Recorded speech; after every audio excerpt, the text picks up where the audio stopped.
ইসমাইলের সুন্দরভাবে সাজায়া পড়ায়া দাও, সুন্দর পোশাক পরায়া দাও, বাদশার দাওয়াতে যাব। আল্লাহর দাওয়াত কয় নাই, ঘুরায় কইছে বাদশার দাওয়াত, মনে করছে দুনিয়ার কোনো বাদশার দাওয়াত।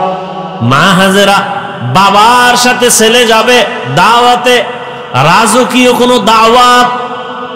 মনের আবেগ দিয়া সন্তানটারে এমন ভাবে গোসল করাইয়া সাজায় পড়াইয়া দিলেন। এবার বাবার হাতে তুইলা দেয়, সন্তান ঘর থেকে বাবার সাথে রওয়ানা। মা হাজেরা ঘরের বাইরে নাই না, চোখের পানি মুছে আর কান্না করে। এত বছরের সন্তান বাবার সাথে যা আনন্দের এক কান্না, কিন্তু জানেন না যে আবার মাওলার ডাকে যাইতেছে ইসমাইলের জবাই করার জন্য। মা হাজেরা একা, ইব্রাহিম নবী সন্তান ইসমাইলের নিয়ে যায়। ইসমাইলও জানে না যে তাকে জবাই করা হবে।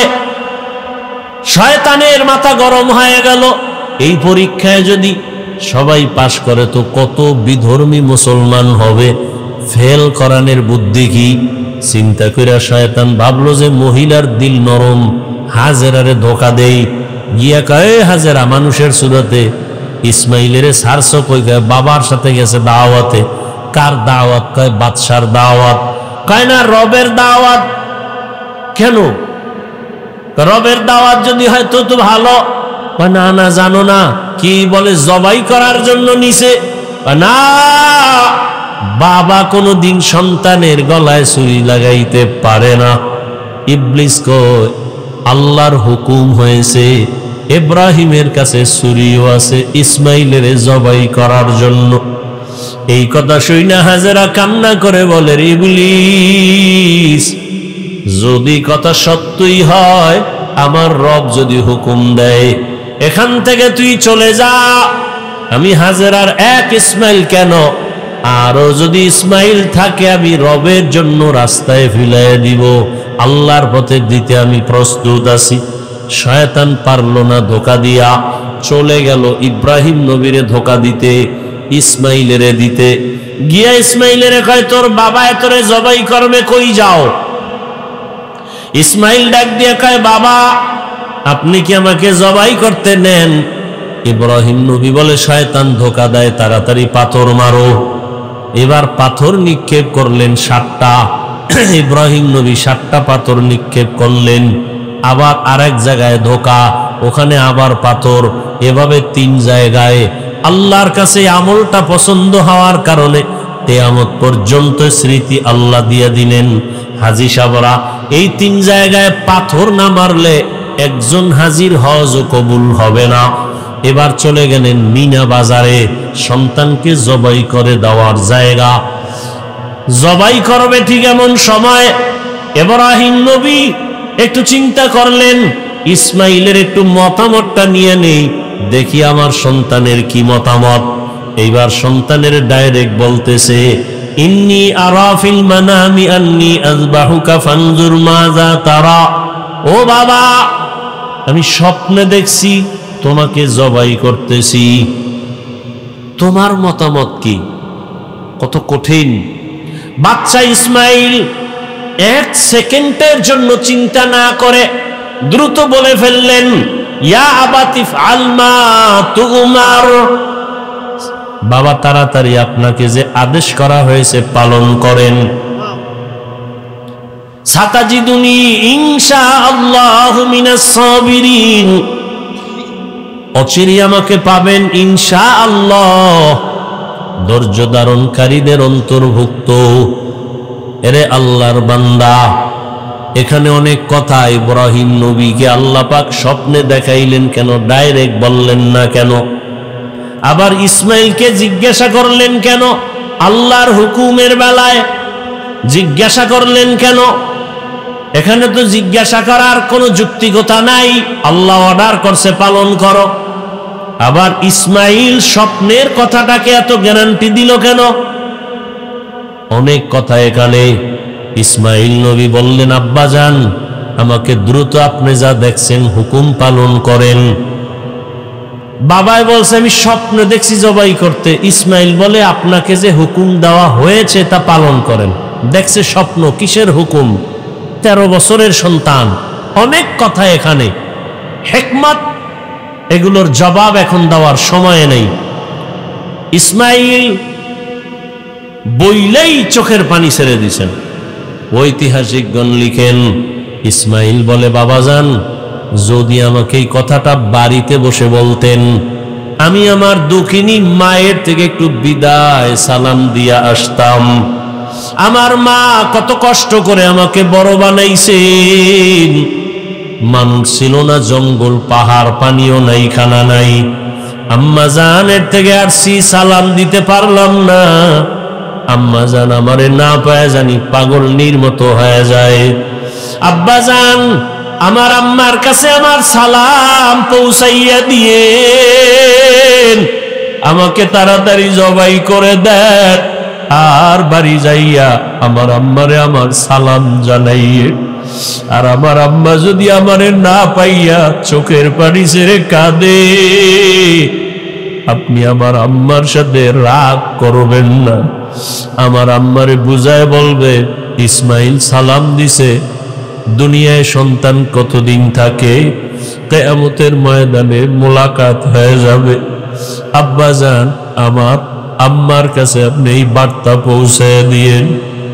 আমার আম্মা অনেক কান্না করবে আমাকে না পাইয়া।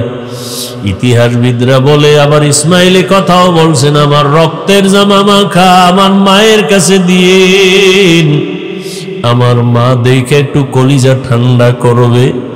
এবার ইসমাইল বলে, আব্বা জান, আমার চেহারাটা মাটির দিকে রাইখা আমারে শোয়াইয়া জবাই করে, কারণ আমার চেহারার দিকে যদি আপনার মায়ার নজর লাগে,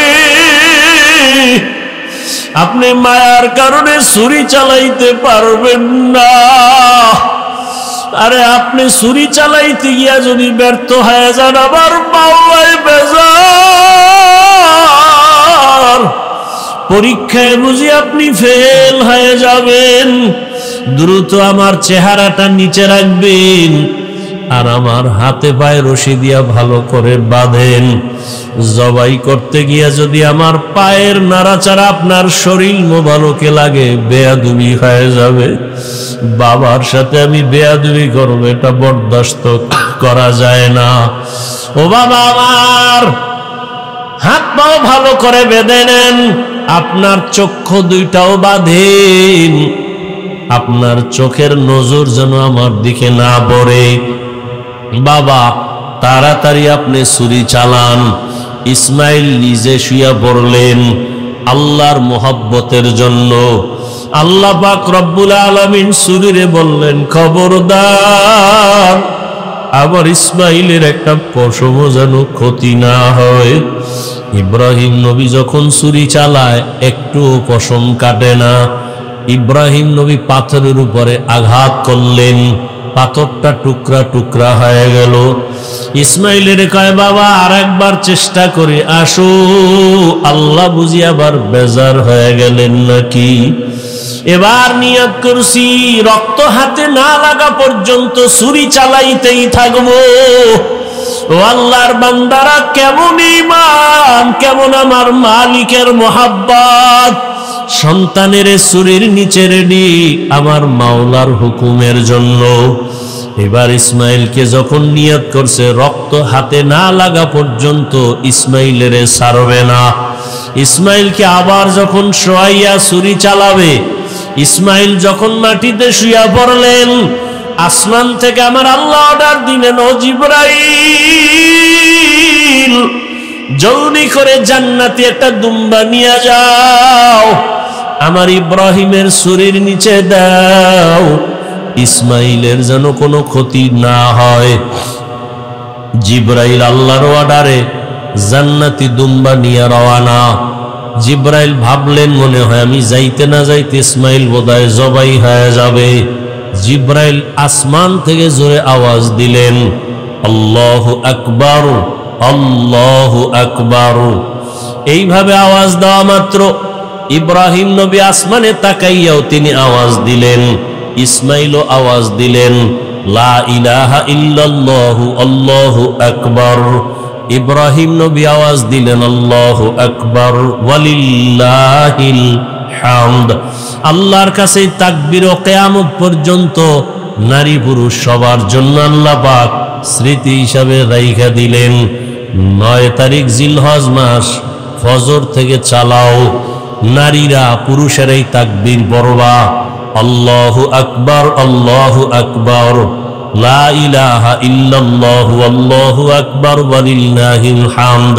প্রত্যেক ফরজ নামাজের পরে একবার করিয়া, নারীও একবার পুরুষেও একবার।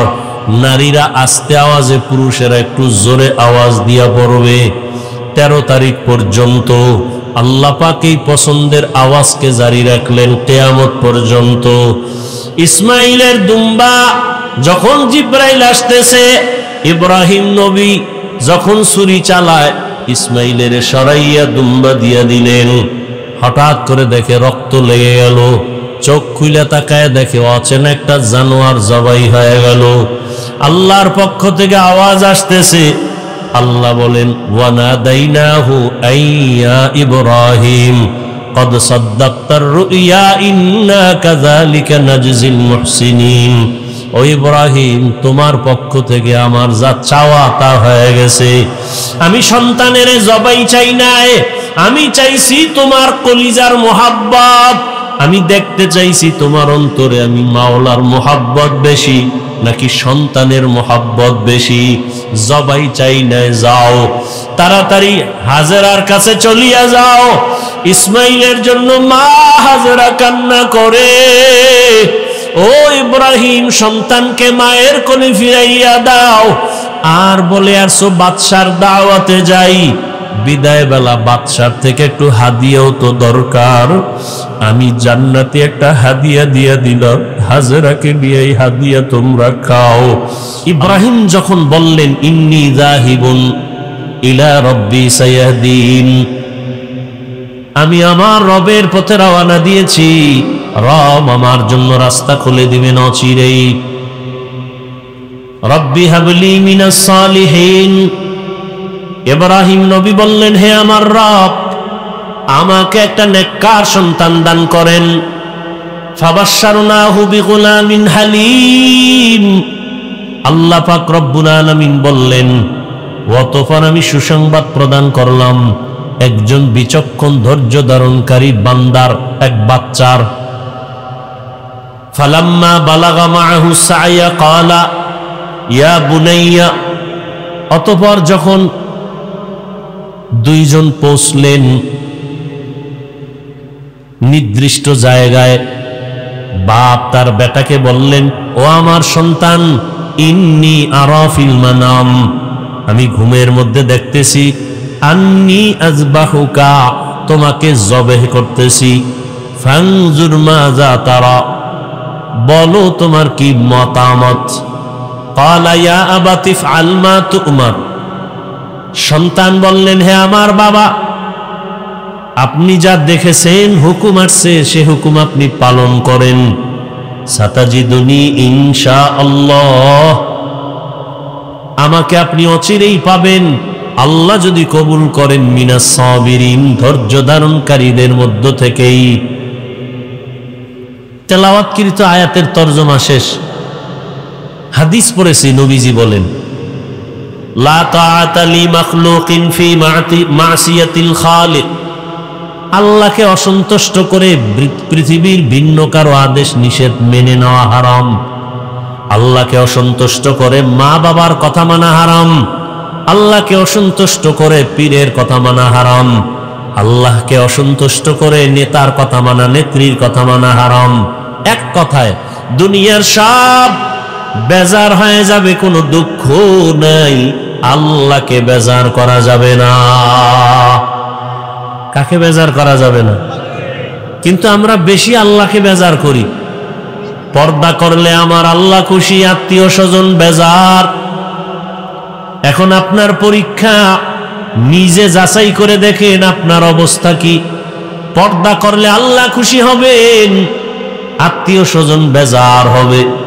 এখন আপনি কি আল্লাহকে খুশি রাখিয়া পর্দা করলেন, নাকি আত্মীয় স্বজনকে খুশি রাখতে গিয়া পর্দা লঙ্ঘন করতেছেন?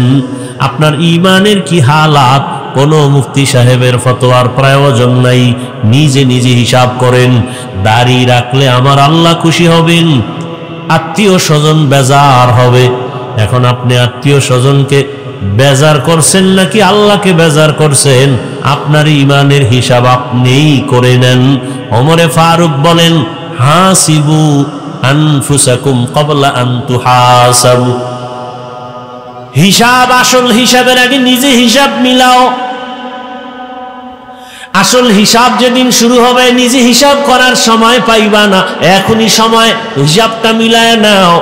কই ছিলাম, কই আছি, কোথায় যাব, কই আমার শিশুকালের হালাত, কই আমার কিশোরের হালাত, কই আমার যৌবনের হালাত, কই আমার যৌবন কালের বন্ধুরা কই গেল? ডানে তাকায় দেখি অনেক খেলার বন্ধু নাই, বামে দেখি লেখাপড়ার অনেক বন্ধু নাই, আমার আপনজন অনেকেই চলে গেল। আমার কি হালাত? আমি কোন দিন ঘুম থেকে আর উঠতেই পারবো না, চির ঘুম আমার শুরু হয়ে যাবে। ঘুমের মধ্যে মরণ হয়নি? ঘুমের মধ্যে চির ঘুম হয়ে যাবে। মা ডাকবে, কেউ সাড়া দিবে না, বলবে বাবা মারা গেছে। এই তো দুনিয়া। কার পেছনে ঘুরে বান্দা? একটা খবর আমাকে শুনাইল একজনে, 5 বছর আগে, 5 বছর আগে, এই বিদেশিরা ভালো করে শুনো, স্বামী থাকে বিদেশ আর স্ত্রী দেশে বৈশা দেবরের সাথে, স্বামীর ভাইয়ের সাথে লাইন ফাইন কইরা এমন অপরাধে জড়িত হলো কেউ জানে না। Free mind. কি মাইন্ড? ধরা খাই লেখা ডোন্ট মাইন্ড। আরে কপাল পুড়ছে রে, ঘরে ঘরে জেনা জেনা জেনা। যেই পরিমাণ জেনা চলে ঘরে ঘরে, রুমে রুমে, সারা রাত মোবাইলের মাধ্যমে। চোখের জেনা, কানের জেনা, হাতের জেনা, জবানের জেনা।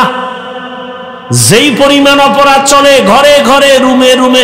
ছেলে এক রুমে ঘুমায় মোবাইলে সারা রাত জেনা, ঘুমাবে ফজরের আগে। মেয়ে আর এক রুমে মোবাইল নিয়ে জেনা। স্বামী এক রুমে মোবাইল নিয়ে জেনা, স্ত্রী মোবাইল নিয়ে ব্যস্ত সারা রাত। কারণ দিনে ছিল ব্যবসার ঝামেলা, চাকরির ঝামেলা, দোকানের ঝামেলা, ফ্রি ছিল না। রাতটা পাইছে ফ্রি, মোবাইলের হক আদায় করে সারা রাত শুয়ে শুয়া। ঠিক নেই? যেই পরিমাণ অপরাধ করে, উচিত ছিল ঘুমের মধ্যে মাওলার গজব দিয়া চেহারাটা শুকরের মতো, বানরের মতো বানায়া দেওয়া। কেন দেন না আমার আল্লাহ? এত গুনার পরেও রহমতের নবীর উম্মত হওয়ার কারণে দেন না। রহমতের নবীর উম্মত হওয়ার কারণে আল্লাহ পাকে গজব দেন না।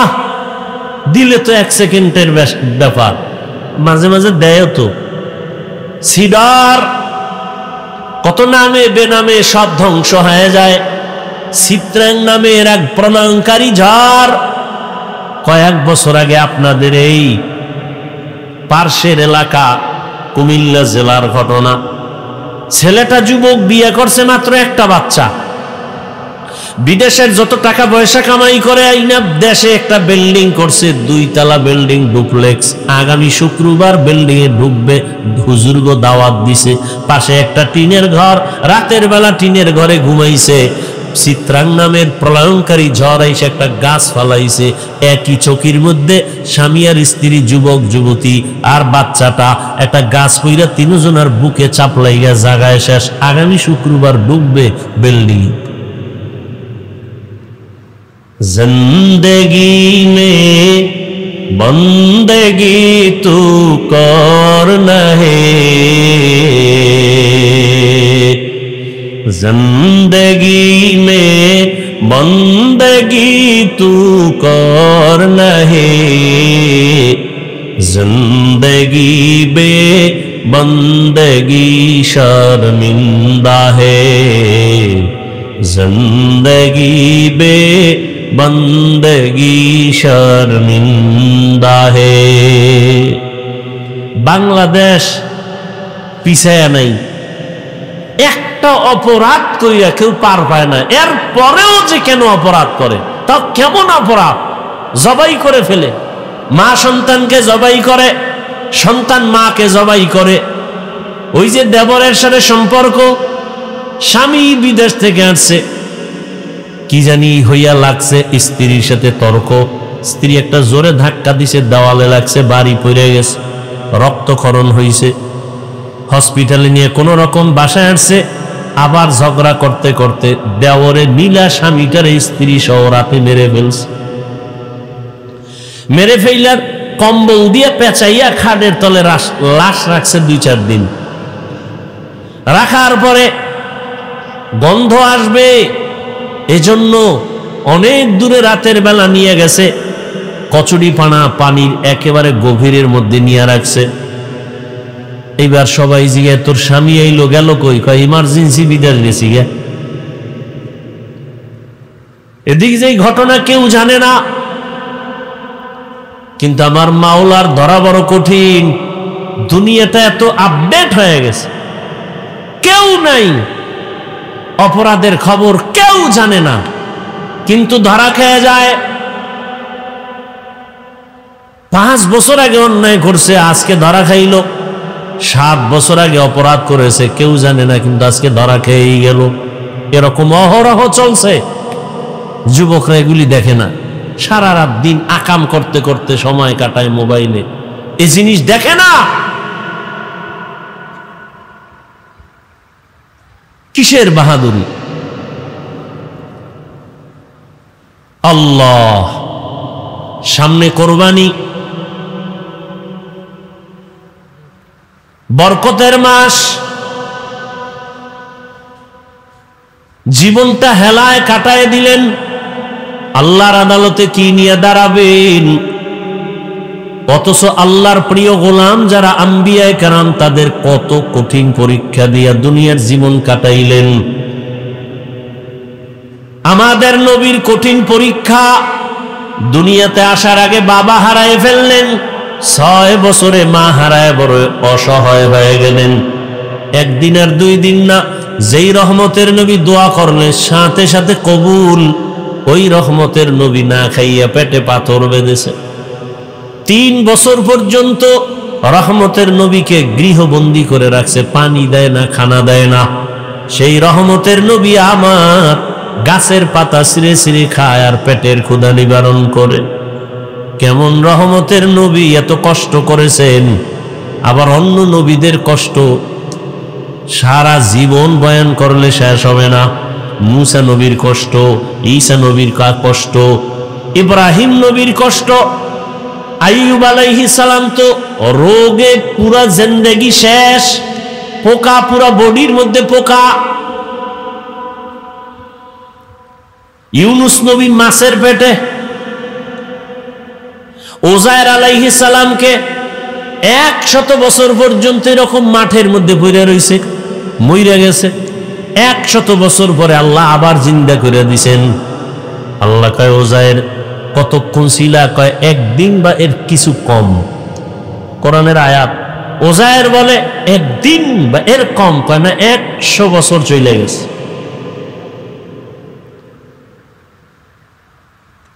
আমাদের সেই তুলনায় তো কিচ্ছুই হয় নাই। এখনো দিব্যি আরামে আছি, খাইলই ঘুমাই। আর ইব্রাহিম আল্লাহর একজন পয়গম্বর, দুনিয়াতে হেদায়েতের বার্তা বাহক বানাইয়া আল্লাহ পাঠাবেন, কিন্তু নবী ইব্রাহিমের আগমনটা বড় কঠিন।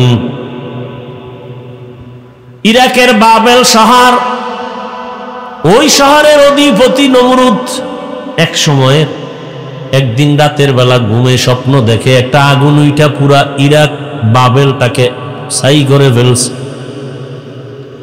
গুনতে গইটা নমরুদ বলে, গণকরে ডাকো, গণকরে ডাক দাও, আমি যে স্বপ্ন দেখলাম আগুন, ভয় পাইলাম, কি এটা? গণকরা আইসা এবার পরিচয় দিল, ও বাদশাহ জাহাপনা, তুমি আগুন দেখো নাই, তোমার কপালের জম দেখছো। এই আগুনের মতো শক্তিশালী একটা সন্তান জমিনে আসবে, তোমার সব কিছু ধ্বংস করে ফেলবে। তোমার এই বাদশাহী সব শেষ হয়ে যাবে। নমরুদ কয় সন্তান আসবে? বলে হ্যাঁ। ছেলে না মেয়ে? কয় ছেলে। মায়ের গর্ভে আসছে? না। জমিনে? না। তাড়াতাড়ি তাহলে আশাটাই বন্ধ করে দাও। নমরুদ রেড অ্যালার্ট দিয়ে দিল, স্বামী আর স্ত্রী এক জায়গায় ঘুমাতে পারবে না। ছেলে সন্তান জমিনে এখন আসা বন্ধ। এটাকে বলে বার্থ কন্ট্রোল, জন্ম নিয়ন্ত্রণ। পৃথিবীর ইতিহাসে জন্ম নিয়ন্ত্রণের প্রথম প্রবর্তক নমরুদ, আর এর ডাইরেক্টর বানায় দিল নমরুদ ইব্রাহিম নবীর বাবা আজরকে। আল্লাহ তাআলা চাইলেন ইব্রাহিম আসবে, তোর সব জুলুম বন্ধ করাবো। এবং কোথায় আসবে? যারে ডাইরেক্টর বানাইছো তার ঘরে। তুই বাধা দিয়ে পারবি না, কারণ আমার আল্লাহর সাথে যারা পাল্লা দেয় কেউ কোনোদিন আগাইতে পারছে? কথা বলেন, কেউ পারে নাই। এরে নবীর উম্মতের দল, এই যে 10 বছর আগে, শিক্ষিত যারা বুঝেন তারা বলেন 10 বছর আগে বাংলাদেশের মানুষের যেই সংখ্যা ছিল এখন কি পরিমাণ কমছে না বাড়ছে? তাহলে জন্ম নিয়ন্ত্রণের ট্যাবলেট গুলো গেল কই? কোথায় গেল?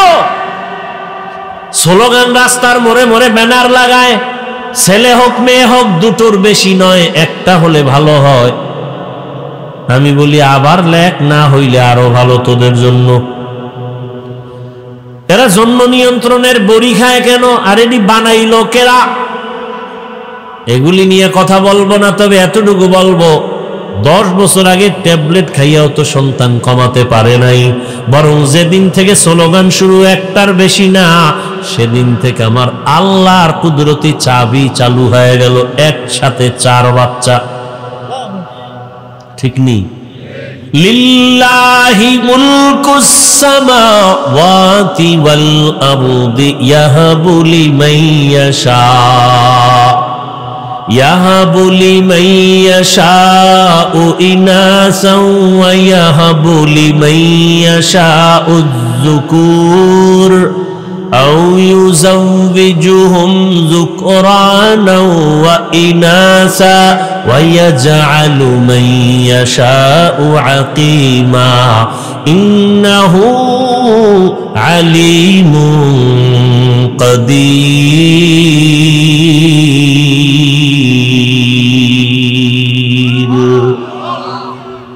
আল্লাহ তাআলা বলেন আসমান জমিনের ক্ষমতা আমার, আমি চাইলে কাউকে ছেলে দেই, কাউকে মেয়ে দেই, কাউকে দুটোটা দেই, কাউকে কোনোটাই দেই না। ক্ষমতা কার? আল্লাহ যাকে সন্তান দিবেন কেউ ফিরাতে পারবে না, যাকে দিবেন না কেউ আনতেও পারবে না। ইব্রাহিম দুনিয়াতে আসবে, আল্লাহর সিদ্ধান্ত। আজরের ডাইরেক্টরের ঘরে ইব্রাহিম চলে আসলেন। ইব্রাহিম আস্তে আস্তে বড় হলেন। আমি সংক্ষেপে শেষ করতেছি, ছেড়ে ছেড়ে যাচ্ছি। ইব্রাহিম বড় হইয়া আল্লাহকে চিনেন না, সবাই দেখে মূর্তি পূজা করে, মূর্তিরে সেজদা দেয়, বাবাও দেয়, এদেশের ক্ষমতার রাষ্ট্রে যারা তারাও দেয়। এখন ইব্রাহিম আল্লাহর পরিচয় একা একা নিলেন। আল্লাহ তাআলার কুদরত দেখে আসমানের দিকে তাকায়া আল্লাহর পরিচয় নেই, জমিনের দিকে তাকাইয়া পরিচয় নেই, সূর্যের দিকে তাকায় আল্লাহর পরিচয় নেই। রবের পরিচয় নিয়া আল্লাহ তাআলা তাকে ঈমানের দৌলত এমন ভাবে দান করলেন, এক পর্যায়ে বাবাও টের পাইয়া নমরুদও টের পেয়ে গেল। এক পর্যায়ে ইব্রাহিমের উপর অত্যাচার শুরু হয়ে গেল। অত্যাচারের এক পর্যায়ে তাকে মেরে ফেলার জন্য রেডি। কেমনে মারবে? কয় এমনি ঠাস করে মারবো না, জাগাত মারবো না, ধুকে ধুকে মারবো। বলে কেমনে ধুকে ধুকে মারবো? কয় অগ্নিকুণ্ড সাজাইয়া আগুনের মধ্যে ফালাও, পুরাইয়া তারপরে মারবো।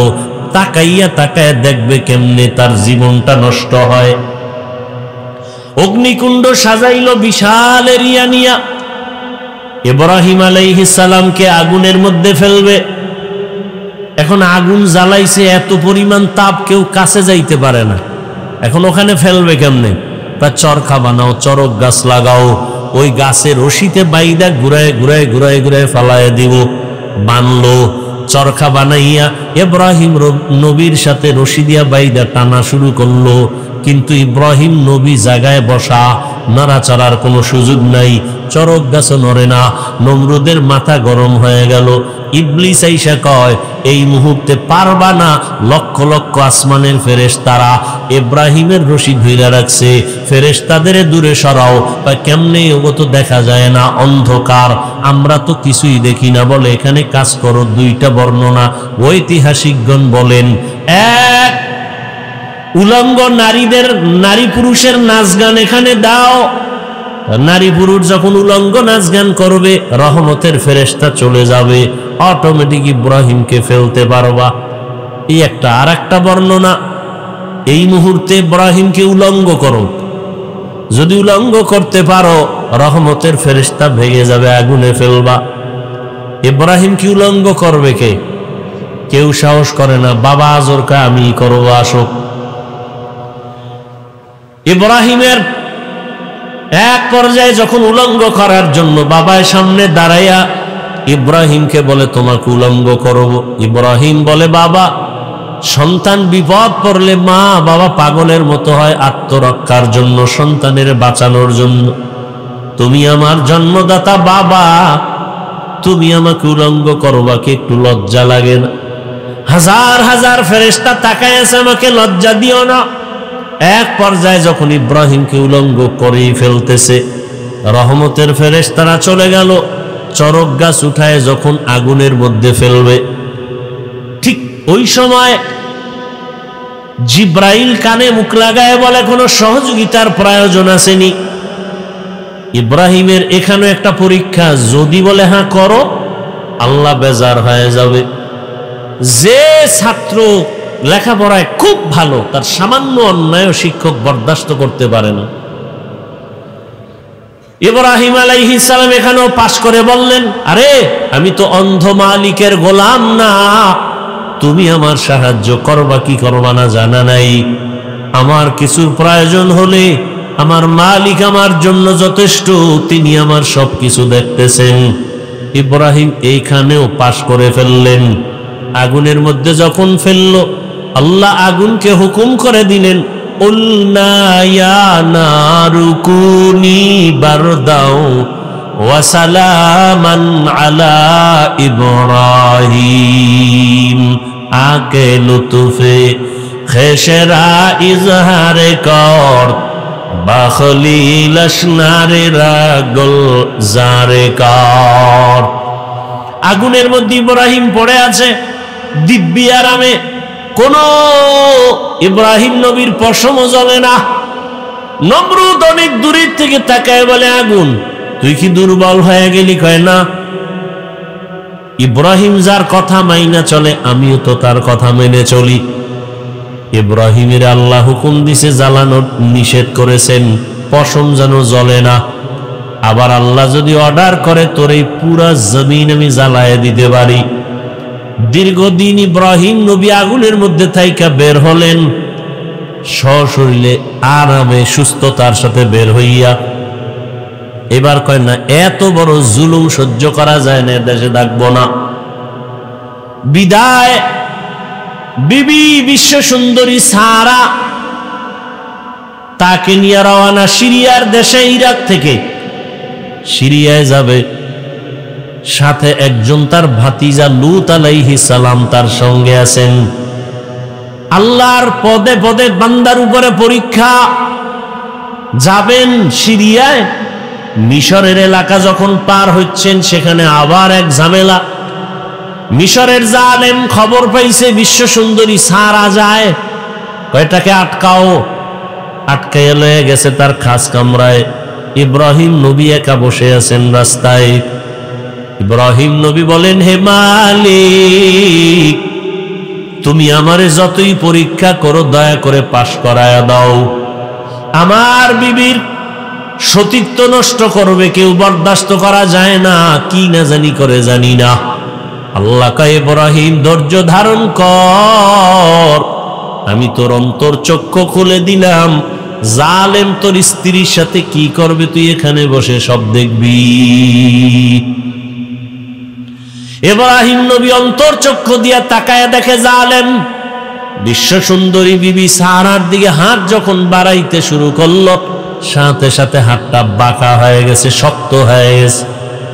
জালেম কয়, রে ও নারী, তোমার মধ্যে এমন কি মেডিসিন আছে যে আমি হাত বাড়াইলে বাঁকা হয়ে যায়? আমি আর করবো না, আমারে মাফ করো। যা, মাফ করে দিলাম। হাত আবার স্বাভাবিক হয়ে গেছে। জালেম আবার সুযোগ পায় হাত বাড়াইছে। ইব্রাহিম নবী দেখতেছেন আর দোয়া করতেছেন। এভাবে 3 বার হাত বাড়াইয়া খাঁটি তওবা করে বলে, তোমার মধ্যে এমন কি মেডিসিন আছে যে আমি তোমার কাছেও যেতে পারি না? ও পর্দার আড়ালের আম্মা জানেরা, জমিনের মধ্যে যা কিছু ঘটে বা হচ্ছে, প্রবাদ আছে তার অর্ধেক করেছে নর, অর্ধেক করেছে নারী। একটা বাগান সাজাইতে হলে জমিনের মধ্যে আদর্শ সন্তান লাগবে। আদর্শ সন্তান প্রয়োজন হলে আদর্শ মায়ের প্রয়োজন। এরে আম্মা জান, এক হাতে তালি বাজে না। স্বামী আর স্ত্রীর এক মন যদি না হয়, ওই জায়গায় ভালো সন্তান আসবে না।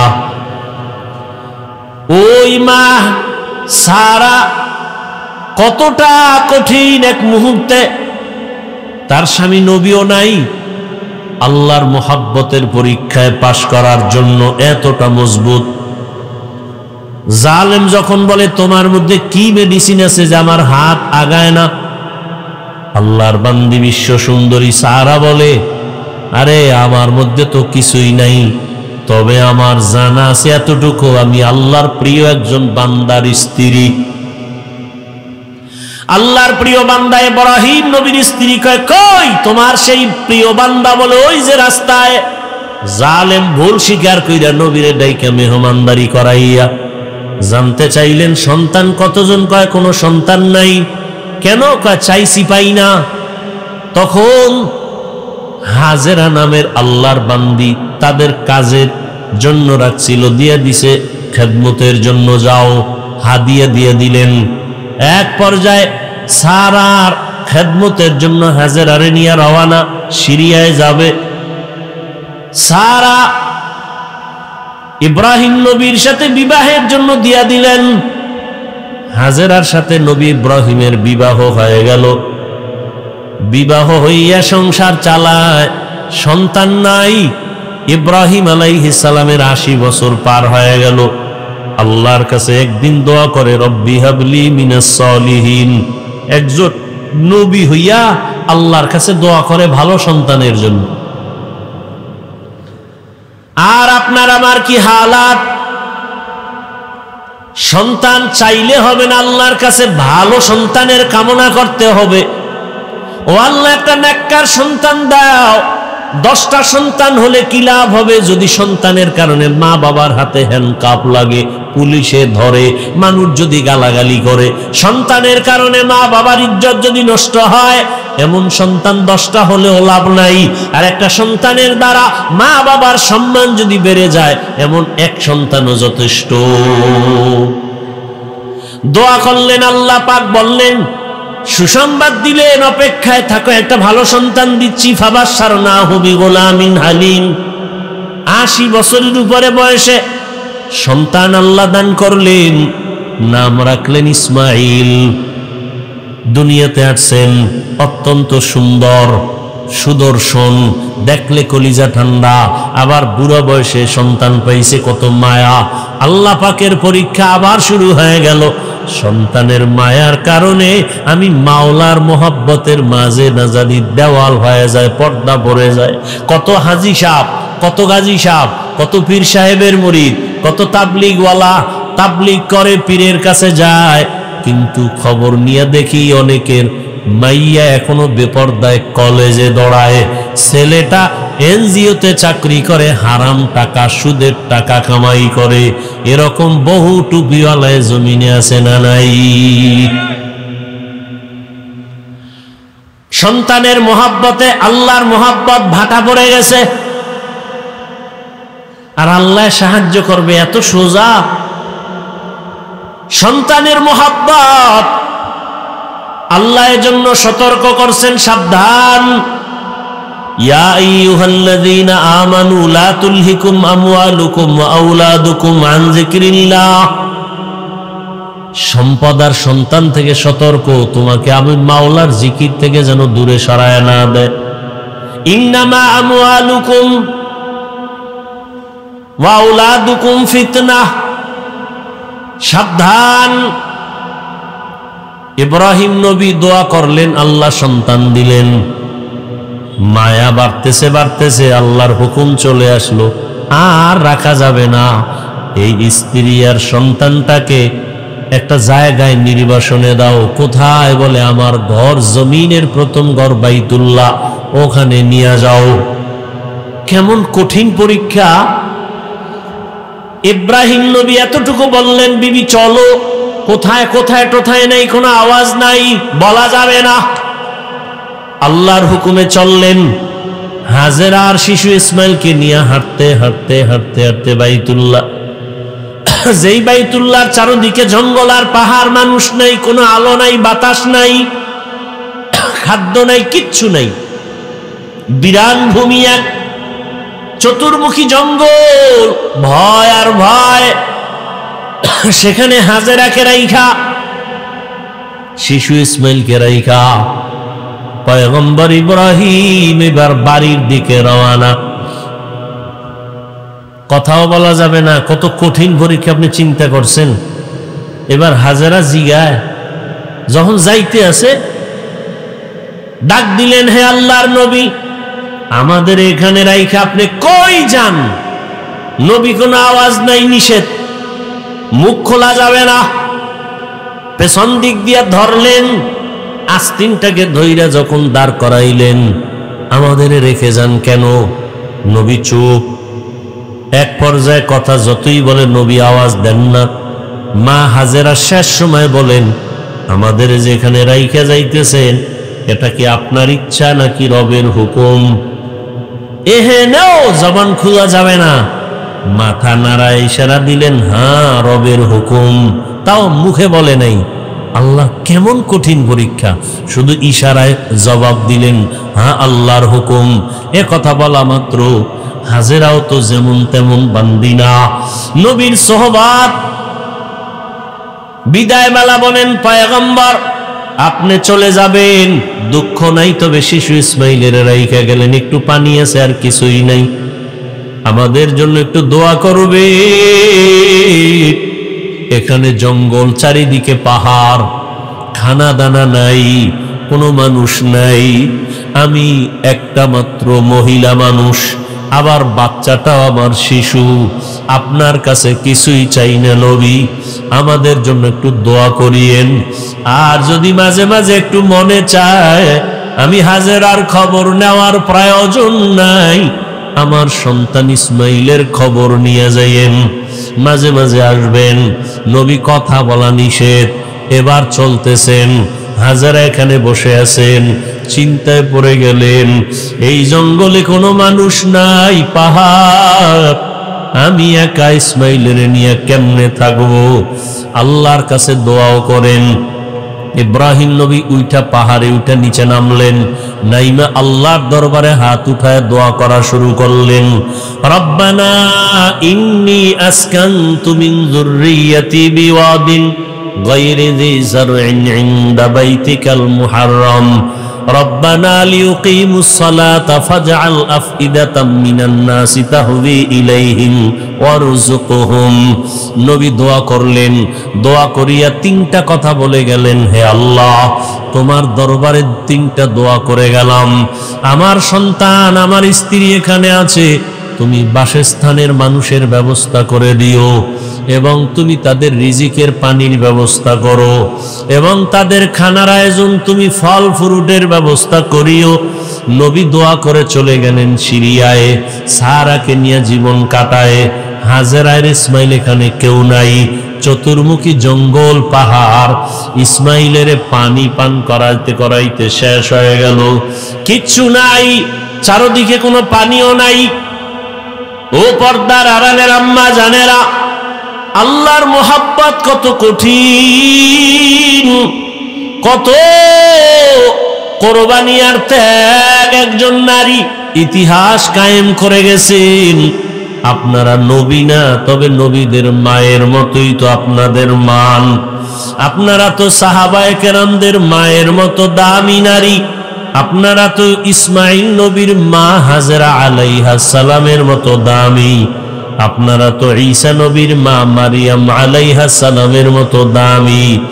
আপনারা তো বেঈমান ফেরাউনের স্ত্রী আসিয়ার মতো বড় দামি। আম্মাজান হাজেরা আলাইহিস সালাম কি পরিমাণ ত্যাগ স্বীকার করলেন, স্বামীর সাথে রাগও করলেন না। যখন জানতে পারলেন আমার আল্লাহর হুকুম, তখন আর কোনো আওয়াজ দিলেন না, বরং চোখের পানি বলে বললেন, ও স্বামী, আল্লাহর দরবারে দোয়া করবেন। ইব্রাহিম নবী তো দোয়া করে চলে গেলেন। এখন ইসমাইলের বাচ্চা মানুষ কান্না, ক্ষুধা, মা হাজেরার দুগ্ধ নাই, এক পর্যায়ে পানিও শেষ হয়ে গেল, নিজেও খানা পান না, বাচ্চারেও খানা দিতে পারে না, এমন কঠিন হালাত। বাচ্চা ক্ষুধা তৃষ্ণায় কান্নার আওয়াজ। এক পর্যায়ে মা হাজেরা মাঝে মাঝে নিজের জিহ্বাটা ইসমাইলের মুখের মধ্যে দিয়া দেয়, দেখে জিহ্বার লালাও নাই। মায়ের চোখে পানি, কোথায় যাবে? জঙ্গলের ভেতরে। আল্লাহর কাছে বলে, আল্লাহ রাস্তা খুলে দেন। ইসমাইল ও বাচ্চা শুয়ে শুয়ে কান্না করে। মা হাজেরা হঠাৎ সফা পাহাড়ে তাকাইলেন, একটু দূরে দেখে 10টার সময় সূর্যের আলো পানি পানি মনে হয়। মা হাজেরা একটা দৌড় দিলেন, দৌড়াইয়া পাহাড়ে উঠে দেখে বালু, সূর্যের আলোতে চিকচিক করে, আসলে পানি না। ওখানে গিয়ে আবার তাকাইলেন মারোয়া পাহাড়ে, মারোয়ায় তাকায় দেখে আবার পানির মতো দেখা যায়, আবার দৌড় দিলেন, গিয়া দেখে বালু, সূর্যের আলো পেয়ে চিকচিক করে, পানি না। আম্মাজান হাজেরা আল্লাহর মোহাব্বতে, বাচ্চার ক্ষুধার তৃষ্ণায় এভাবে কয়েকটা দৌড় দিছেন, ওই পাহাড় থেকে এই পাহাড়ে। আল্লাহর কাছে মা হাজেরার দৌড় এত ভালো লাগছে, জিব্রাইলের কয়, জিব্রাইল সাক্ষী থাক, কিয়ামত পর্যন্ত আমার হাজেরার স্মৃতিটা আমি কায়েম রাখতে চাই। দুনিয়ার জমিনে যারা আমার ঘর জিয়ারত করতে আসবে, বাইতুল্লাহ জিয়ারত করতে আসার পর আমার হাজেরা যেই পাহাড়ে দৌড় মারছে, ওই জায়গায় গিয়া যদি আমার হাজি দৌড় না দেয়, আমি কোনো হাজির হজ কবুল করব না। নবীজি বাইতুল্লাহ তাওয়াফ কইরা এর পেছনে সফা মারোয়ার সাই করা লাগে, 7টা দৌড় দেওয়া লাগে। এখান থেকে শুরু করে আবার ওই পাহাড়ে 1, ঘুরে আসবে 2, ঘুরে যাবে 3, আবার আসবে 4, আবার যাবে 5, আবার আসবে 6, আবার যাবে 7। অনেক কষ্ট, অনেক কষ্ট। নবীজিও জীবনের শেষ হজ সফা মারওয়ায় সাই করতে গিয়া আক্ষেপ কইরা কয়, আম্মাজান যদি দৌড় না দিতেন, আমার তো এই দৌড়ানটা লাগতো না, অনেক কষ্ট লাগতেছে। আল্লাহ কয়, ও নবী, হাজেরার দৌড় আমার কাছে বড় ভালো লাগছে, এই জন্য আমি কিয়ামত পর্যন্ত স্মৃতির আকার করে দিলাম। দৌড়াচ্ছে দৌড়াচ্ছে, শেষ সময় হঠাৎ শুনে বাচ্চার চিৎকারের আওয়াজ। মা হাজেরা তাকায় দেখি ইসমাইল এত জোরে চিৎকার দিল কেন? স্বাভাবিক কান্নার থেকে আরো জোরে চিৎকার। মা হাজেরা দৌড়ে গিয়া দেখে ইসমাইলের পানি, পায়ের নিচ দিয়া পানির ফোয়ারা, এত পরিমাণ পানি উঠতেছে। মা হাজেরা এবরানি ভাষা, ওই সময়ের ভাষায় ওই পানিটারে চতুর্দিক থেকে একটা আওয়াজ দিছেন। আওয়াজটাও আল্লাহর কাছে ভালো লাগছে, ঝম ঝম, তার অর্থ হলো থাম থাম। আল্লাহর কাছে শব্দটা পছন্দ হয়ে গেছে। শব্দটা ওই সময়ের ইব্রানি ভাষা, আল্লাহর কাছে পছন্দ। কিয়ামত পর্যন্ত এই পানির নাম হয়ে গেল কি? জমজম। এরে আল্লাহর বান্দা, শুধু জমজম পানি নিয়ে যদি আলোচনা করি, অনেক সময় এই বরকতের পানি, হাজার হাজার কোটি মিলিয়ন ট্রিলিয়ন বিলিয়ন পানি দুনিয়ার হাজি সাহেবরা নেয়, যেখানে পানি ওই সময় ছিল এখনো কমেও না বাড়েও না। সাহাবায়ে কেরাম রহমতের নবীকে জিজ্ঞাসা করলেন, ইয়া রাসূলুল্লাহ, জমজম পানির তলা কই? নবী বলেন, জমজম পানির তলা হাউজে কাউসারের সাথে। আরো জোরে বলো। এত বরকতের পানি, কোন জিনিস দাঁড়াইয়া পান করা নিষেধ, তবে জমজমের পানি দাঁড়ায়া পান করো। জমজমের পানির প্রায় 25টার মতো উপকার আছে। কত দামি পানি! ওলামায়ে কেরাম লেখছেন, জমজম পানিটা কাউসারের থেকেও দামি, কারণ পৃথিবীর শ্রেষ্ঠ ব্যক্তি রহমতের নবী মেরাজে যখন যাইতেছেন, আল্লাহর নবী বলেন, আমাকে জমজম কূপের পানি দিয়া ওযু বানাইলো, আমাকে শোয়াইলো চিৎভাবে, আমার বুকের মাঝখান থেকে চিরলো, ভেতর থেকে কলবটাকে বের করে স্বর্ণের পেয়ালায় রাখলো, জমজমের পানি দিয়া ধুইলো, আবার ভেতরে রাখলো, আবার চাপ দিল, এমনি আবার হয়ে গেল, সেলাই লাগলো না, রক্ত গেল না, ব্যথাও পেলাম না। এইভাবে আমার অপারেশন হয়েছে কুদরতের। এটাকে বলে open heart. Open heart surgery করে লাভ দিও না, মাস্তানিয়ার বাহাদুরি অহংকারী করো না। রহমতের নবীকে আল্লাহ ওপেন হার্ট সার্জারি 4 বার করে দেখাইয়া দিছেন। এটা তোমার বাপ দাদার বানানো না, আল্লাহ আগেই ওপেন হার্ট সার্জারি রসুলকে করেছেন। কয়বার? কষ্ট হইতেছে আপনার? হ্যাঁ ভাইরা আমার, রহমতের নবী বলেন, এই জমজম পানি আমরা পিপাসা নিবারণ করি পানি দিয়া, পেটের ক্ষুধা নিবারণ করি কি দিয়া? খানা দিয়া। জমজম পানি এতটা দামি যে এই পানিটা পান করলে ক্ষুধাও থাকবে না, পিপাসাও থাকবে না। জমজম পানি বান্দা তুমি ঔষধ হিসাবে ব্যবহার করো। ঔষধ কেমন ঔষধ? তোমার বিশ্বাস যেমন তেমন। কেউ যদি বলে আমি কোন ঔষধ খাবো না, আমার জমজম আমার ঔষধ, যেমন নিয়ত করবে ফলাফল তেমন। বরকতের পানি মা হাজেরাও পান করলেন, বাচ্চাটারও দিলেন, ক্ষুধাও নাই, পিপাসাও নাই। একটা দোয়া কবুল হয়ে গেছে। আর এক দোয়া ছিল, মানুষ যেন এখানে এসে বসতি বানায়। ব্যবসা করতে যায় একদল মানুষ, ওই পথ পাশ দিয়া তাদের পানির প্রয়োজন, খুঁজতে খুঁজতে এসে হাজেরারে পাইছে। জমজম পাইয়ে কয়, পানি আমরা নিমু, কারণ এটার মালিক আছে। কে? বলে আমি। কয় যে পানি যে নিবা দিমু, তবে শর্ত কি? তোমরা এখানে ব্যবসা বাণিজ্য করে বাসস্থান করো, পানি নাও, যত পারো নাও, এখানে থাকবা, বসবাস করবা। এবার সব রাজি হয়ে গেল। মানুষজন ঘর বাড়ি উঠাইতে শুরু করলো, জমজমের পানি ব্যবহার করতেছে, ফসল টসল সুন্দরভাবে চালাচ্ছে। এখন অনাবাদী এলাকা আবাদী হতে চললো। জমজম পানি নিয়া সবাই ব্যবহার করে, বরকতের পানি মানুষজনও ভরে গেল। আর একটা দোয়া করছিল, আল্লাহ কুদরতের দ্বারা রিজিকের ব্যবস্থা করে দাও। এই যে জমজমের পানি, কেউ কেউ বলে ইসমাইলের শিশুর পায়ের আঘাতে উঠছে। মা হাজেরা তো দৌড়ায় পাহাড়ে, ইসমাইল যে চিল্লায় পানি উঠছে টের পায় না, দূর তো, মাঝখানে একটা আওয়াজ আসছে, আওয়াজ গাইবি। হাজেরার কানে কোথার থেকে আওয়াজটা আসলো?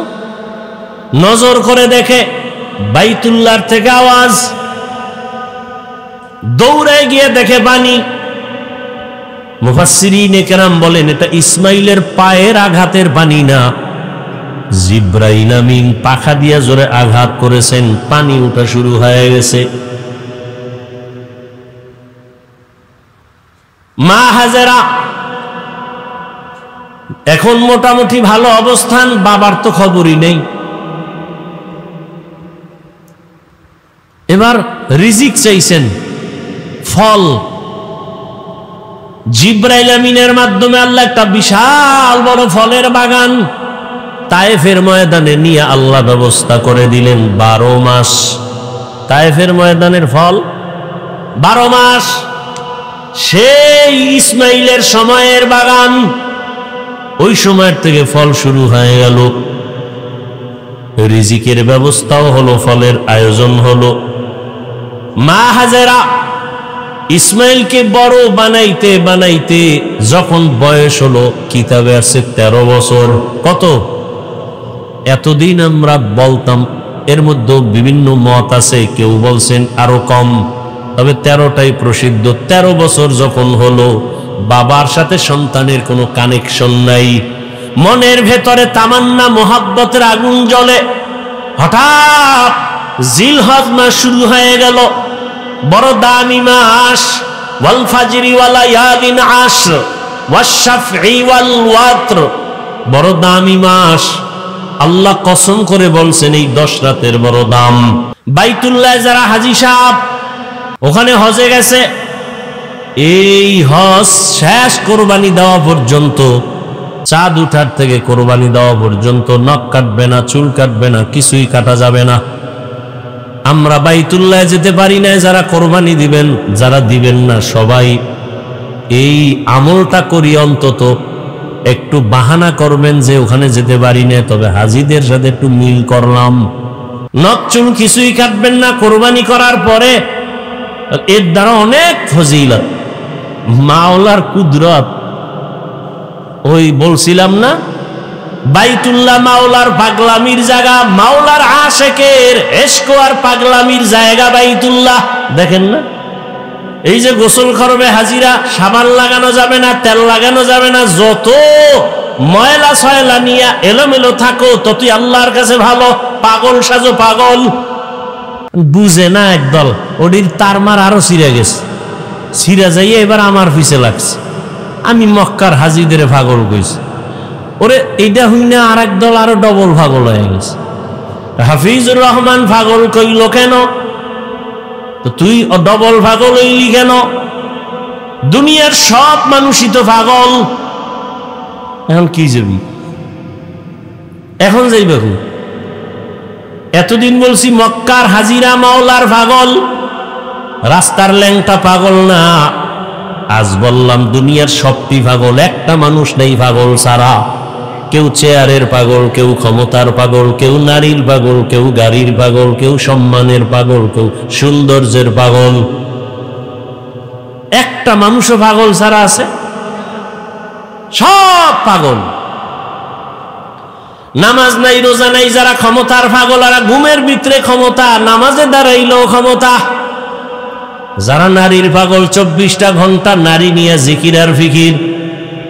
আর যারা আমার মাওলার পাগল, এরা 24 ঘন্টা শুধু আমার মাওলাকে নিয়ে জিকির আর ফিকির চলে। ইয়া এলাহি মুঝসে মুঝকো দূর কর, তাকে দেখো মুঝমে তুঝকো এক নজর। ভাইরা আমার, জিলহজ মাসের 8 তারিখ রাতের বেলা ইব্রাহিম নবী স্বপ্ন দেখতেছেন, আমার রাস্তায় কোরবানি করো। ইব্রাহিম নবী, নবীদের স্বপ্ন ওহী।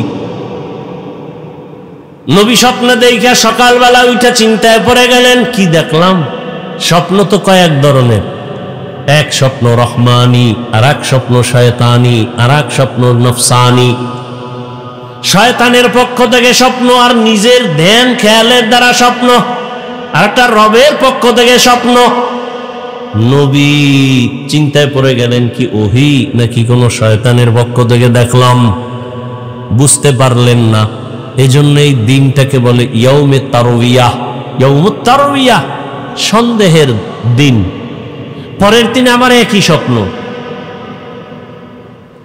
ওদিন স্বপ্ন দেখা বুঝতে পারলেন যেটা না রবের পক্ষ থেকে আমার প্রতি আদেশ হুকুম আসছে।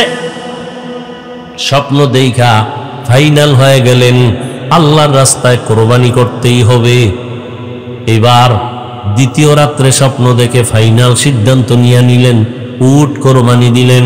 আগের দিনও দিলেন। এই দিনটা যেহেতু নিশ্চিত হয়ে গেলেন, আল্লাহর পক্ষ থেকে পরিচয়, সিদ্ধান্ত যেন আল্লাহর পক্ষ থেকে এই স্বপ্ন।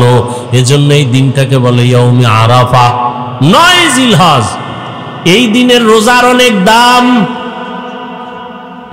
খালি বয়ান, এই বিষয় আলোচনা করলে কত লাইন।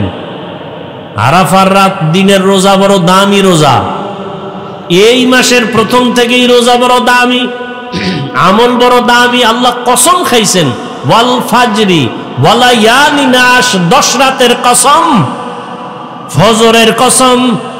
আরাফার দিনের ফজর কেউ বলছেন, বা হজের দিনের কসম। আল্লাহ পাক রব্বুল আলামিন ইব্রাহিমকে স্বপ্ন দেখাইলেন তৃতীয় রাত্র 10 তারিখ। ইব্রাহিম নবী স্বপ্ন দেখছেন, তখন তিনি জবে করা শুরু করলেন 10 তারিখ ইয়াউমুন নাহার। ইব্রাহিম নবী ফাইনাল যে আল্লাহ পাক আমার উট চায় না, আমার অন্তরের আসল জিনিস চায়। আমার এই জীবনে আসল তো ইসমাইল ছাড়া কেউ না। 13 বছর বয়স হয়ে গেল, এখন বুঝি আমার পরীক্ষা, আমার সন্তানের জবাই করার হুকুম আছে। চিন্তা করেন, সন্তান জবাই করা কত বড় কঠিন। রেডি হয়ে গেলেন, কোনো প্রশ্ন নাই। সুরিয়া রশিনিয়া রওয়ানা, যাইতে যাইতে মক্কা নগরীতে হাজির। যেই এলাকা দেখছিলেন জঙ্গল, এখন দেখে মানুষের অভাব নাই, বাচ্চারা খেলাধুলা করে। এত বাড়িঘর, হাজেরার ঘর কই, ইসমাইলের ঘর কই, খবর নাই। একটা বাচ্চারে ডাইকা কয়, এখানে ইসমাইল নামের কেউ আসেনি? ভাইবা ভাইবা ভাইবা, কিছুক্ষণ পরে বলে আছে। কই ওদের ঘর আসেনি? কয় এলাকার শেষ মাথায় ছোট একটা ঘরের মধ্যে থাকে মা আর সন্তান। ওরা জানে না ইব্রাহিমকে। নবী হাঁটতে হাঁটতে গেলেন, গিয়া দেখে ইসমাইল সামনে খেলতেছেন। নবী তো দেখাই কলিজা সিরিয়া গেছে, ডাক দিয়া হাত বাড়ায় দিছে দরজার সামনে, বাবা আয়। ইসমাইল একটা দৌড় দিয়া মায়ের কাছে গেছে, চিনে না। মা হাজেরাকে নবী সালাম দিলেন, কান্না। দীর্ঘ বছর কোনো সম্পর্ক নাই, কত কষ্ট করে করে আমি জীবন কাটাইছি। ইসমাইলের কয়, চিনো নারী বাবা, যাও তোমারে নিয়ে। বাবা ইব্রাহিম নবী যায় না। এক পর্যায়ে যখন কান্নার অবস্থা, ইব্রাহিম নবী চিন্তা করলেন, মায়ায় যদি পইরা যাই না জানি আল্লাহর পরীক্ষায় ফেল করি। হাজেরাকে ডাক দিয়ে কয়, হাজেরা দেরি করা যাবে না, ইসমাইলের সুন্দরভাবে সাজায়া পড়ায়া দাও, সুন্দর পোশাক পরায়া দাও, বাদশার দাওয়াতে যাব। আল্লাহর দাওয়াত কয় নাই, ঘুরায় কইছে বাদশার দাওয়াত। মনে করছে দুনিয়ার কোনো বাদশার দাওয়াত। মা হাজেরা বাবার সাথে ছেলে যাবে দাওয়াতে, রাজকীয় কোনো দাওয়াত। মনের আবেগ দিয়া সন্তানটারে এমন ভাবে গোসল করাইয়া সাজায় পড়াইয়া দিলেন। এবার বাবার হাতে তুইলা দেয়, সন্তান ঘর থেকে বাবার সাথে রওয়ানা। মা হাজেরা ঘরের বাইরে নাই না, চোখের পানি মুছে আর কান্না করে। এত বছরের সন্তান বাবার সাথে যা আনন্দের এক কান্না। কিন্তু জানেন না যে আমার মাওলার ডাকে যাইতেছে ইসমাইলের জবাই করার জন্য। মা হাজেরা একা, ইব্রাহিম নবী সন্তান ইসমাইলের নিয়ে যায়। ইসমাইলও জানে না যে তাকে জবাই করা হবে।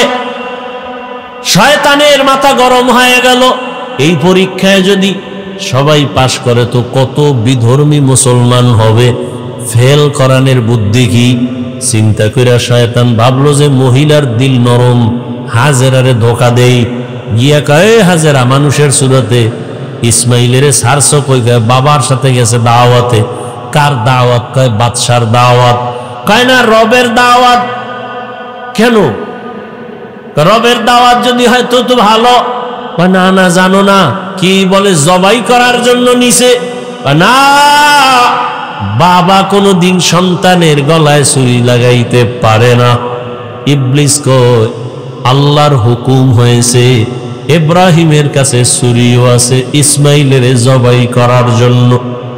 এই কথা শুনে হাজেরা কান্না করে বলে, ইবলিস, যদি কথা সত্যই হয়, আমার রব যদি হুকুম দেয় এখান থেকে তুই চলে যা, আমি হাজেরার এক ইসমাইল কেন, আরো যদি ইসমাইল থাকে আমি রবের জন্য রাস্তায় ফিলাই দিব, আল্লাহর পথে দিতে আমি প্রস্তুত আছি।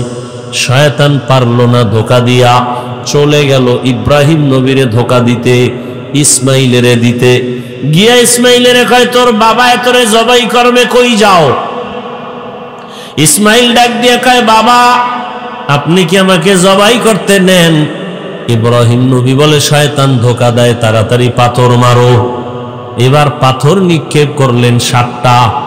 ইব্রাহিম নবী 7টা পাথর নিক্ষেপ করলেন। আবার আরেক জায়গায় ধোকা, ওখানে আবার পাথর, এভাবে 3 জায়গায়। আল্লাহর কাছে আমলটা পছন্দ হওয়ার কারণে কিয়ামত পর্যন্ত স্মৃতি আল্লাহ দিয়ে দিলেন। হাজী সাহেবরা এই 3 জায়গায় পাথর না মারলে একজন হাজির হজও কবুল হবে না। এবার চলে গেলেন মিনা বাজারে, সন্তানকে জবাই করে দেওয়ার জায়গা। জবাই করবে ঠিক এমন সময় ইব্রাহিম নবী একটু চিন্তা করলেন, ইসমাইলের একটু মতামতটা নিয়ে নেই, দেখি আমার সন্তানের কি মতামত। এইবার সন্তানের ডাইরেক্ট বলতেছে, ইন্নী আরা ফিল মানামি আন্নী আযবাহুকা ফানজুর মাযা তারা। ও বাবা, আমি স্বপ্নে দেখছি তোমাকে জবাই করতেছি, তোমার মতামত কি? কত কঠিন। বাচ্চা ইসমাইল 1 সেকেন্ডের জন্য চিন্তা না করে দ্রুত বলে ফেললেন, ইয়া আবাতি ফাআল মা তুমার। বাবা তাড়াতাড়ি আপনাকে যে আদেশ করা হয়েছে পালন করেন। সাতাজিদুনি ইনশাআল্লাহু মিনাস সাবিরিন, অচিরে আমাকে পাবেন ইনশাআল্লাহ ধৈর্য ধারণকারীদের অন্তর্ভুক্ত। এরে আল্লাহর বান্দা, এখানে অনেক কথা ইব্রাহিম নবীকে আল্লাহ পাক স্বপ্নে দেখাইলেন কেন? ডাইরেক্ট বললেন না কেন? আবার ইসমাইলকে জিজ্ঞাসা করলেন কেন? আল্লাহর হুকুমের বেলায় জিজ্ঞাসা করলেন কেন? এখানে তো জিজ্ঞাসা করার কোনো যুক্তিকতা নাই, আল্লাহ অর্ডার করছে পালন করো। আবার ইসমাইল স্বপ্নের কথাটাকে এত গ্যারান্টি দিল কেন? অনেক কথা এখানে। ইসমাইল নবী বললেন, আব্বা যান আমাকে দ্রুত আপনি যা দেখছেন হুকুম পালন করেন। বাবাই বলছে আমি স্বপ্নে দেখছি জবাই করতে। ইসমাইল বলে আপনাকে যে হুকুম দেওয়া হয়েছে তা পালন করেন। দেখছে স্বপ্ন, কিসের হুকুম? 13 বছরের সন্তান। অনেক কথা এখানে, হিকমত, এগুলোর জবাব এখন দেওয়ার সময় নেই। ইসমাইল বইলেই চোখের পানি ছেড়ে দিয়েছেন। ঐতিহাসিকগণ লিখেন, ইসমাইল বলে বাবাজান যদি আমাকে এই কথাটা বাড়িতে বসে বলতেন, আমি আমার দুঃখিনী মায়ের থেকে একটু বিদায় সালাম দিয়া আসতাম। আমার মা কত কষ্ট করে আমাকে বড় বানাইছেন। মানুষ ছিল না, জঙ্গল পাহাড়, পানিও নাই, খানা নাই। আম্মা জানের থেকে আসছি, সালাম দিতে পারলাম না। আম্মা জান আমারে না পায় জানি পাগলনির মতো হয়ে যায়। আব্বা জান আমার আম্মার কাছে আমার সালাম পৌঁছাইয়া দিয়ে আমাকে তাড়াতাড়ি জবাই করে দেন, আর বাড়ি যাইয়া আমার আম্মারে আমার সালাম জানাইয়ে। আর আমার আম্মা যদি আমারে না পাইয়া চোখের পানি ছেড়ে কাঁদে, আপনি আমার আম্মার সাথে রাগ করবেন না। আমার আম্মারে বুঝায় বলবে ইসমাইল সালাম দিছে। দুনিয়ায় সন্তান কতদিন থাকে, কিয়ামতের ময়দানে মোলাকাত হয়ে যাবে। আব্বা জান আমার আম্মার কাছে আপনি এই বার্তা পৌঁছে দিয়েন। আমার আম্মা অনেক কান্না করবে আমাকে না পাইয়া। ইতিহাসবিদরা বলে, আবার ইসমাইল কথাও বলছেন, আমার রক্তের জামা মাখা আমার মায়ের কাছে দিয়েন, আমার মা দেখে একটু কলিজা ঠান্ডা করবে। এবার ইসমাইল বলে আব্বা জান আমার চেহারাটা মাটির দিকে রাইখা আমারে শোয়াইয়া জবাই করে, কারণ আমার চেহারার দিকে যদি আপনার মায়ার নজর লাগে, আপনি মায়ার কারণে ছুরি চালাইতে পারবেন না। আরে আপনি ছুরি চালাইতে গিয়া যদি ব্যর্থ হয়ে যান, আমার মাওলাই বেজার, পরীক্ষায় বুঝি আপনি ফেল হয়ে যাবেন। দ্রুত আমার চেহারাটা নিচে রাখবেন, আর আমার হাতে পায়ে রশি দিয়া ভালো করে বাঁধেন। জবাই করতে গিয়া যদি আমার পায়ের নাড়াচাড়া আপনার শরীর মোবারকে লাগে, বেয়াদবি হয়ে যাবে। বাবার সাথে আমি বেয়াদবি করবো, এটা বরদাস্ত করা যায় না। ও বাবা আমার, হাত পাও ভালো করে বেঁধে নেন, আপনার চক্ষু দুইটাও বাঁধেন, আপনার চোখের নজর যেন আমার দিকে না পড়ে। বাবা তাড়াতাড়ি আপনি ছুরি চালান। ইসমাইল নিজে শুয়া পড়লেন আল্লাহর মোহাব্বতের জন্য। আল্লাহ পাক রব্বুল আলামিন ছুরিরে বললেন, খবরদার আবার ইসমাইলের একটা পশমও যেন ক্ষতি না হয়। ইব্রাহিম নবী যখন ছুরি চালায় একটুও পশম কাটে না। ইব্রাহিম নবী পাথরের উপরে আঘাত করলেন, পাথরটা টুকরা টুকরা হয়ে গেল। ইসমাইলের কয়, বাবা আর একবার চেষ্টা করি, আসো। আল্লাহ বুঝি আবার বেজার হয়ে গেলেন নাকি? এবার নিয়ত করছি রক্ত হাতে না লাগা পর্যন্ত ছুরি চালাইতেই থাকবো। ও আল্লাহর বান্দারা, কেমন ঈমান, কেমন আমার মালিকের মোহাব্বত। সন্তানের ছুরির নিচে রেডি আমার মাওলার হুকুমের জন্য। এবার ইসমাইলকে যখন নিয়ত করছে রক্ত হাতে না লাগা পর্যন্ত ইসমাইলের ছাড়বে না। ইসমাইলকে আবার যখন শোয়াইয়া ছুরি চালাবে, ইসমাইল যখন মাটিতে শুয়া পড়লেন, আসমান থেকে আমার আল্লাহ অর্ডার দিলেন, ও জিবরাইল জলদি করে জান্নাতি একটা দুম্বা নিয়ে যাও, আমার ইব্রাহিমের ছুরির নিচে দাও, ইসমাইলের যেন কোনো ক্ষতি না হয়। জিবরাইল আল্লাহর অর্ডারে জান্নাতি দুম্বা নিয়ে রওয়ানা। জিবরাইল ভাবলেন, মনে হয় আমি যাইতে না যাইতে ইসমাইল বোধহয় জবাই হয়ে যাবে। জিবরাইল আসমান থেকে জোরে আওয়াজ দিলেন, আল্লাহু আকবার, আল্লাহু আকবার। এইভাবে আওয়াজ দেওয়া মাত্র ইব্রাহিম নবী আসমানে তাকাইয়াও তিনি আওয়াজ দিলেন, ইসমাইলও আওয়াজ দিলেন, লা ইলাহা ইল্লাল্লাহু আল্লাহু আকবার। ইব্রাহিম নবী আওয়াজ দিলেন, আল্লাহু আকবার ওয়ালিল্লাহিল হামদ। আল্লাহর কাছে তাকবীর ও কিয়ামত পর্যন্ত নারী পুরুষ সবার জন্য আল্লাহ পাক স্মৃতি হিসাবে রাইখা দিলেন।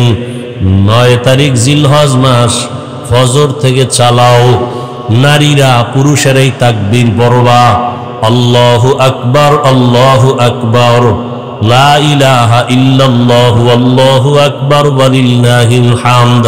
প্রত্যেক ফরজ নামাজের পরে একবার করিয়া, নারীও একবার পুরুষেও একবার।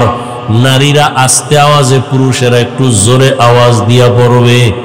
13 তারিখ পর্যন্ত আল্লাহ পাক এই পছন্দের আওয়াজকে জারি রাখলেন কিয়ামত পর্যন্ত। ইসমাইলের দুম্বা যখন জিবরাইল আসতেছে, ইব্রাহিম নবী যখন ছুরি চালায় ইসমাইলের সরাইয়া দুম্বা দিয়া দিলেন। হঠাৎ করে দেখে রক্ত লেগে গেল, চোখ খুলে তাকায় দেখে অচেনা একটা জানোয়ার জবাই হয়ে গেল। আল্লাহর পক্ষ থেকে আওয়াজ আসতেছে, আল্লাহ বলেন, ওয়ানাদাইনাহু আইয়া ইব্রাহিম কদ সাদ্দাক্তার রুইয়া ইন্না কাযালিকা নাজজিল মুহসিনিন। ও ইব্রাহিম, তোমার পক্ষ থেকে আমার যা চাওয়া তা হয়ে গেছে। আমি সন্তানের জবাই চাই নাই, আমি চাইছি তোমার কলিজার মোহাব্বত। আমি দেখতে চাইছি তোমার অন্তরে আমি মাওলার মোহাব্বত বেশি নাকি সন্তানের মোহাব্বত বেশি। জবাই চাই নাই, যাও তাড়াতাড়ি হাজেরার কাছে চলিয়া যাও। ইসমাইলের জন্য মা হাজেরা কান্না করে, ও ইব্রাহিম, সন্তানকে মায়ের কোলে ফিরাইয়া দাও। আর বলে আসো বাদশার দাওয়াতে যাই, বিদায় বেলা বাদশার থেকে একটু হাদিয়াও তো দরকার। আমি জান্নাতে একটা হাদিয়া দিয়া দিলাম, হাজেরাকে নিয়ে এই হাদিয়া তোমরা খাও। আল্লাহ বলেন, আফাদাইনাহু বিযিবহিন আযীম।